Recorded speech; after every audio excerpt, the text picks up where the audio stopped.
everyone! Welcome back again with me, Miss Mega, in Axis Education Channel. In this opportunity, we are going to learn about analytical exposition text.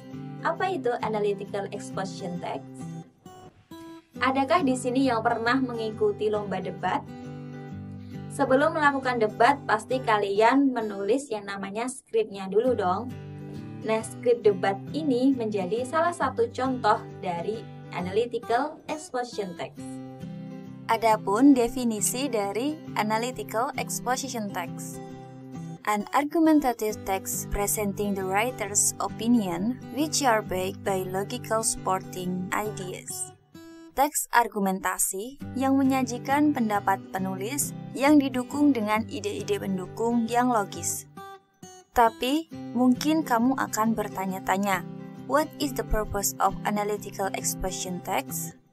Well, the main purpose of analytical exposition text is to persuade the readers that the issue is an important matter.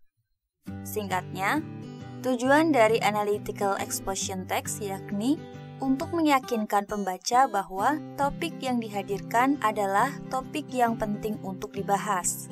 Kamu juga perlu ingat kalau analytical exposition text tidak berusaha untuk mengubah sudut pandang pembaca.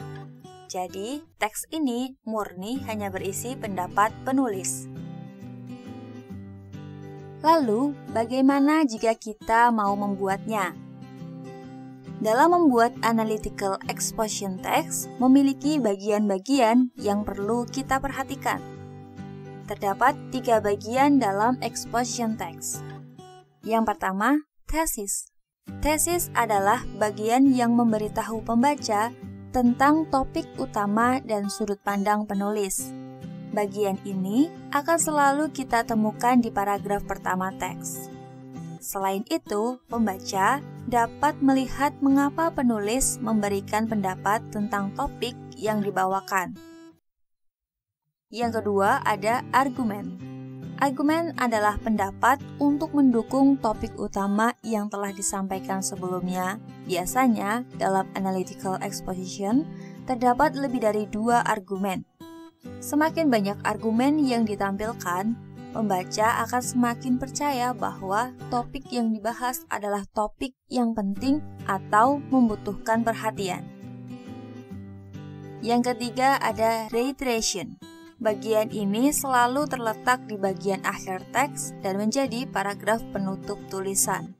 Reiteration adalah penegasan kembali posisi dan juga pendapat penulis tentang topik utama. Bagian ini juga disebut sebagai conclusion yang berarti kesimpulan. Bukan hanya strukturnya saja, kita juga harus tahu tentang kaidah kebahasaan atau language feature dalam penulisan analytical exposition text. Berikut ini adalah kaidah kebahasaan atau language feature. Yang pertama, penulisan analytical exposition text menggunakan simple present tense. Yang kedua, menggunakan kata-kata yang mengekspresikan pikiran atau perasaan penulis. Contohnya, experience, feel, noun, realize, sense, think, dan lain sebagainya. Yang ketiga, menggunakan connective word, yaitu kata penghubung. Penggunaan connective word bertujuan untuk menghubungkan antar ide, baik itu frasa, klausa, kalimat, maupun paragraf. Connective word ini memiliki banyak fungsi. Terdapat 3 fungsi dari kata penghubung yang paling sering dipakai dalam analytical exposition text. Yang pertama adalah adding information, yaitu menambahkan informasi. Contohnya seperti and, moreover, in addition, and also. Yang kedua ada contrasting information, yaitu mengkontraskan sesuatu. Contohnya seperti but, however, and even though. Yang ketiga ada causality, yaitu menunjukkan sebab akibat.